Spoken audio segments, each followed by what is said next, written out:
Tapi benarkah saudara dan saya, kita semua termasuk orang-orang yang memilih ridhonya Allah, bukan ridhonya manusia? Kita akan lihat melalui pembahasan pada pagi hari ini tentang sholat tepat waktu. Tapi kita sebelumnya sama-sama mendengarkan bacaan dari Syekh Muhammad, melanjutkan khataman Quran yang kemarin. Dan alhamdulillah pemirsa, jika ada di antara saudara-saudara semua yang punya keinginan untuk menjadikan anak-anaknya adalah seorang generasi dari penghafal Al-Quran, saya betul-betul mendukung keinginan saudara tersebut, karena masa depan adalah milik Allah Subhanahu wa Ta'ala. Kalau kita senangkan Allah Subhanahu wa Ta'ala dengan kita mencetak anak-anak kita menjadi ahlul Quran, maka insya Allah anak-anak kita akan punya masa depan yang baik, insya Allah. Seperti apa yang saya senantiasa sampaikan lewat layar kaca dan lewat kesempatan-kesempatan off-air, bahwa apapun jadinya anak saudara, jadi dokterkah iya, jadi pedagangkah iya, jadi pengusahakah iya, jadi politisikah iya, jadi wali kota, bupati, gubernur, atau menteri-menteri, atau bahkan presiden sekalipun di masa depannya, mudah-mudahan anak-anak saudara adalah dari barisan golongan orang-orang yang menghafalkan Al-Quran. A'udzu billahi minasyaitonir rajim. Ya ayyuhalladzina amanu la taqulu ra'ina wa qulu zurna wasma'u walil kafirina 'adzabun alim. ما يود الذين كفروا من أهل الكتاب ولا المشركين أن ينزل عليكم من خير من ربكم والله يختص برحمته من يشاء والله ذو الفضل العظيم. Sadaqallahul azim. Alhamdulillah, kembali lagi di acara Wisata Hati Antv. Saya mengingatkan saudara semua, Senin sampai dengan Jumat jam 5 pagi, saudara insya Allah masih sempat ke masjid, menunaikan ibadah salat subuh berjamaah di masjid, lalu kemudian kembali pulang ke rumah dan melihat ini dengan keluarga di rumah. Saudara-saudara yang dirahmati Allah, selama ini saya dan situ semua sering memberi perintah kepada Allah. Pertanyaannya adalah, perintah apa? Saya akan memberitahu pagi ini satu bentuk perintah yang senantiasa saudara berikan kepada Allah Subhanahu wa Ta'ala, yang mudah-mudahan setelah lepas acara kita pada pagi hari ini, saudara bisa memperbaiki kualitas sholat saudara semua. Ikuti saya. Seorang anak, bisakah dia memberi perintah kepada ayahnya, kepada ibunya? Tentu jawabannya adalah tidak bisa. Seorang prajurit, bisakah dia memberi perintah kepada atasannya, kepada pimpinannya? Jawabannya tidak bisa. Jangankan itu, seorang kakak, bisakah dia diperintah oleh adiknya? Tentu jawabannya juga tidak bisa.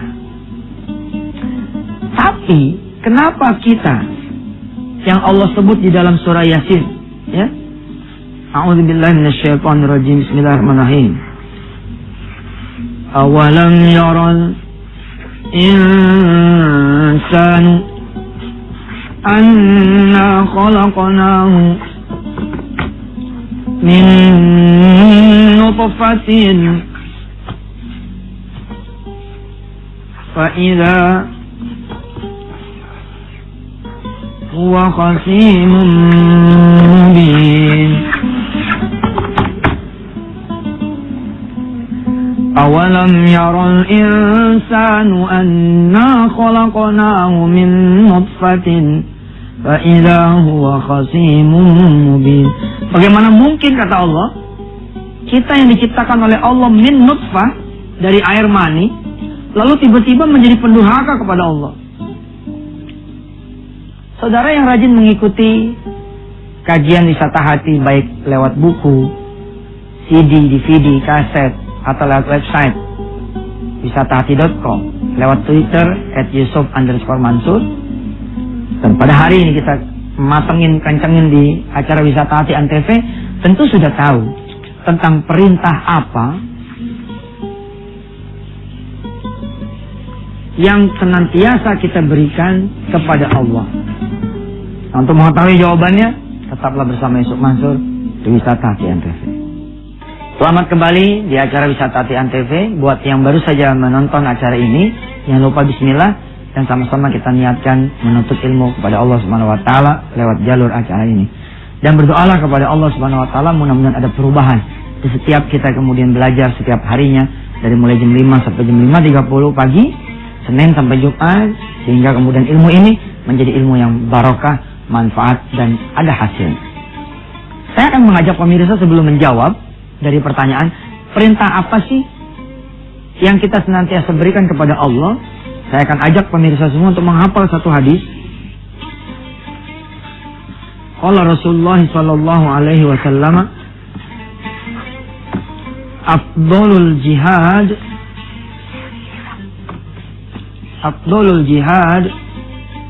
as-salatu fi awali waqtiha. Menurut Rasulullah sallallahu alaihi wasallam, seutama-utamanya jihad adalah salat di awal waktu. Perintah yang sering saudara berikan kepada Allah, termasuk saya pribadi, mudah-mudahan saya beristighfar dan kita sama-sama memperbaiki diri kita, adalah perintah tunggu.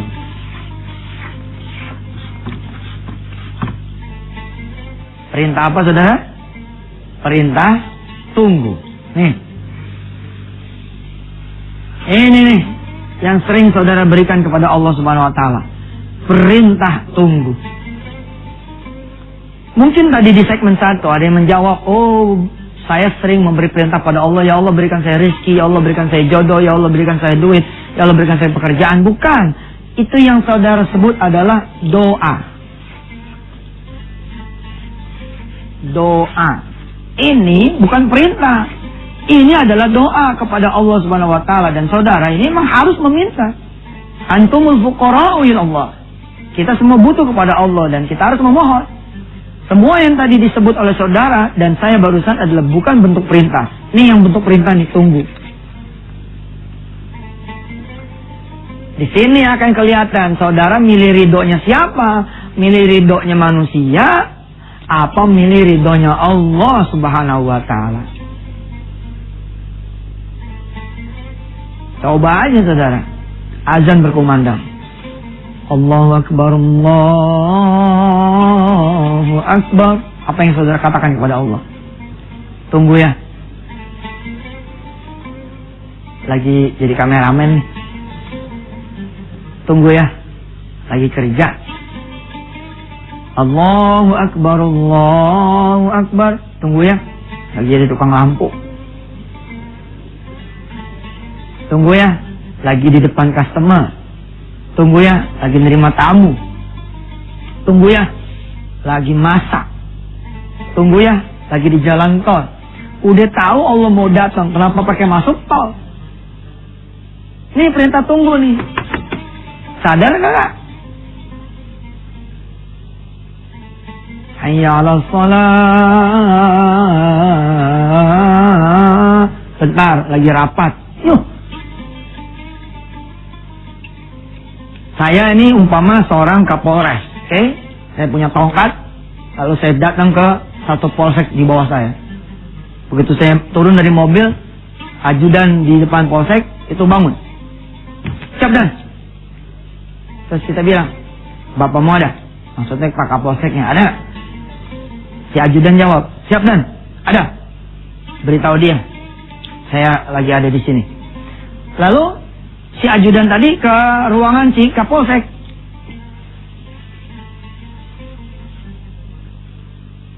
Maaf dan, izin.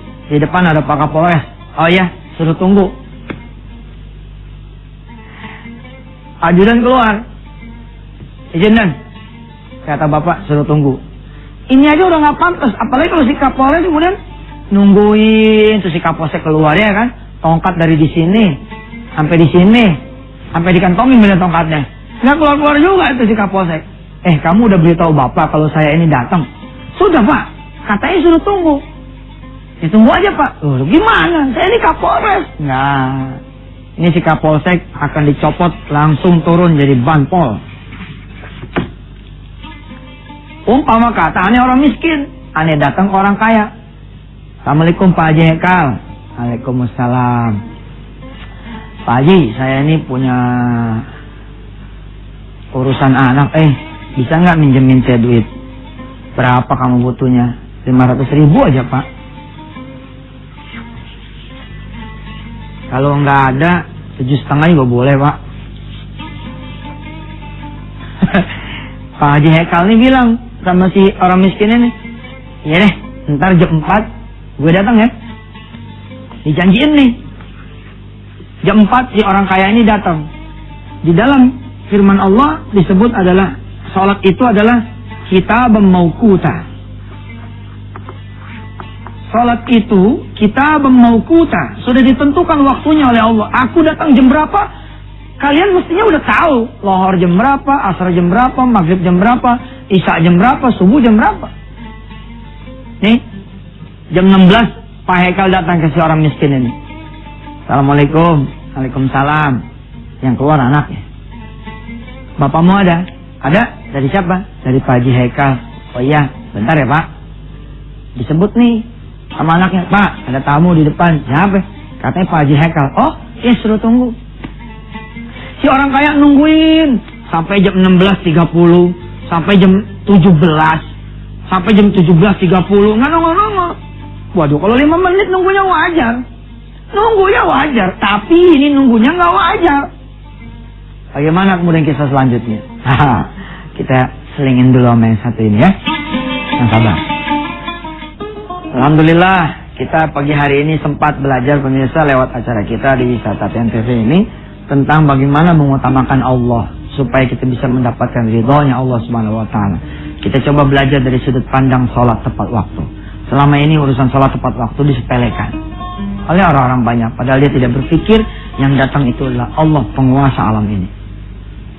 Di segmen sebelumnya ada cerita tentang seorang yang miskin datang ke orang yang kaya. Lalu dia menjanjikan kepada si miskin, saya akan datang jam 16. Ternyata ketika dia datang yang nemuin adalah anak si miskin tadi. Bapakmu ada? Ada. Jadi tahu Ki, saya Pak Haji Hekal sudah datang. Anaknya ngomong, Pak, di depan ada Pak Haji Hekal. Oh iya, suruh tunggu. Ternyata dari jam 16 sampai jam 17.30. Si orang kaya ini bingung loh. Tadi dia datang memohon-mohon kepada aku untuk minjem duit. Aku udah datang bawa duit, kok malah nggak ditemuin. Dipanggil lagi anak yang tadi. Nah, sini deh. Kamu sudah beritahu tadi bapakmu kalau saya datang. Sudah Pak. Gini, beritahu dia ya. Bilang tadi bapakmu tuh datang minjem duit buat urusan kamu katanya 500.000. Nih bapak udah bawa 500.000, kasih tahu ya. Baik Pak, disampaikan lagi nih sama si anak ini. Pak, yang di depan tuh Pak Haji Hekal, katanya bapak tadi pagi minjem sama dia. Dia bilangin sama Pak Haji Hekal kalau mau bantu orang yang sabar, kalau mau minjemin orang yang sabar. Kira-kira gimana tuh ente? Hah? Gimana coba ente? Gini ya, ente pernah gak sih ngebayangin yang ngasih kerjaan itu adalah Allah Rabbul Jalal ya? Ini kantor ente segede-gedenya nih. Ini siapa yang ngasih? Kan Allah kan? The great owner adalah Allah Subhanahu wa taala. See? Kalau yang datang adalah pengusaha Jepang, pengusaha Australia, Amerika, atau pengusaha bonafide Indonesia. Ini seluruh jajaran komisaris, direksi, manajer semua ngumpul menyambut kedatangan si orang kaya yang belum tentu ngasih pinjaman duit, pinjaman modal. Giliran yang datang adalah Allah, kita nyuruh Allah tuh nunggu. Aduh, benar-benar lah. Saya punya sopir, begitu saya cerita di dalam saya punya CD ya, tentang wasiat Rasulullah SAW. Di kuliah online saya sudah bahas ini di wisatati.com. Saya punya sopir, saya bilang, Man, nanti aneh turun jam 11.50. Nanti ente kudu udah ada di lobi dari 11.45. Oke Man? Siap Pak? Sariman kemudian begitu jam 11.50 saya turun, ternyata Sariman tidak ada di lobi. Tidak ada, di sini tidak ada, kosong gitu. Saya berdiri di sini nih. Kok sopir saya nggak ada nih? Saya bel dia. Posisi jamnya udah 11.50. Man, ada di mana lo? Lagi makan Pak Ustadz. Loh, tadi kan saya turun tuh jam 11. Masa dari jam 11 ke jam 11.50 nggak sempat makan sih? Iya Pak Ustadz, nggak sempat. Ya udah, sekarang saya sudah di lobi. Coba sini, cepat sini. Ayo kita cepat jalan. Maaf Pak Ustadz, lagi tanggung nih. Kalau Pak Ustadz buru-buru, naik taksi aja. Gimana coba? Aneh yang punya mobil suruh naik taksi. Hah? Ini sopir aneh. Ini aslinya Purbalingga. Ini saya langsung paketin deh. Gue masukin kardus, gue paketin aja. Ya kan? Dia nggak tahu majikannya. Majikannya datang, harusnya kan dia udah standby dong. Dia udah bukain pintunya. Hah? Dia udah bersihin mobil nih. Kita datang, udah siap semuanya. Mana ada judulnya ajudan wali kota, ajudan gubernur. Dalam bahasa kita adalah hamba Allah. Lalu datang sebelum wali kota, yang mestinya datang sebelum gubernur, mestinya datang sebelum Allah, mestinya. Tapi yang terjadi kita, yang datang duluan adalah wali kotanya, gubernurnya, presidennya, dan Allahnya dulu yang datang. Nggak benar ini. Nggak benar. Coba pemirsa, dirubah sedikit tuh pola hidupnya. Sholatnya jangan sampai ada perintah tunggu. Mesti hati-hati sama jam sholat. Kenapa coba saya kalau ngurusin wisata TNTV ini suka ribut ya, masih tahu ke kawan-kawan semua jam berapa, asar jam berapa, lohor jam berapa ya. Karena ini penting, yang memberikan kita izin bisa menghirup udara, ya toh. Kita punya mata yang bisa melihat, punya telinga yang bisa mendengar, punya kaki yang bisa berjalan, punya tangan yang bisa digerakkan, kan Allah. Nah, yang ngasih pinjaman sama kita ini udah datang. Mestinya kan kita yang dilihat sama Allah punggung kita dong, ya kan? Yang dilihat sama Allah punggung kita. Tapi Masya Allah, kita ini yang membahlul tuh. Kita datang ke Allah. Saya pernah nih sebagai penutup ya, saya pernah sama Agim datang ke satu musola. Masya Allah, berbaris anak-anak muda. Sampai saya bingung gini, emangnya udah masuk asar? Kita telat nih. Bener, jemaah bener. Ya udah tungguin deh. Emang udah rakaat terakhir. Terus anak muda itu dan anak-anak yang lain di belakangnya, Assalamualaikum warahmatullahi, Assalamualaikum warahmatullahi. Kabur. Begitu kabur, saya nanya nih di pintu sama Agim. Ente tadi sholat asar? Apa sholat apa? Maaf Ustaz Yusuf, tadi kita sholat lohor. Sholat lohor, gue bilang. Maaf ya Ustaz, buru-buru ya, saya tahan. Saya kunci betul pintunya, saya gabrak aja. Ente udah telat sholat lohor, asar Allah udah datang, ente malah tinggal. Ente mau ngejar apa sih? Mau ngejar dunia, apa mau ngejar redhonya Allah? Nah, ketahuan kan? Bila saudara mengutamakan dagangan saudara, ya udah, nggak usah urusin Allah. Urusin aja tuh dagangan saudara. Bila mana saudara adalah majikannya, ya pimpinan saudara nggak usah pedulin ketika Allah datang. Udah aja urusin pimpinan saudara. Tapi ketika Allah datang, saudara bisa mentingin Allah, maka Allah akan memberikan kehidupan yang lebih baik buat kita semua. Sampai ketemu lagi di acara kita di Wisata Antv. Mudah-mudahan Allah SWT meridhai taklim kita setiap harinya. Wassalamualaikum warahmatullahi wabarakatuh.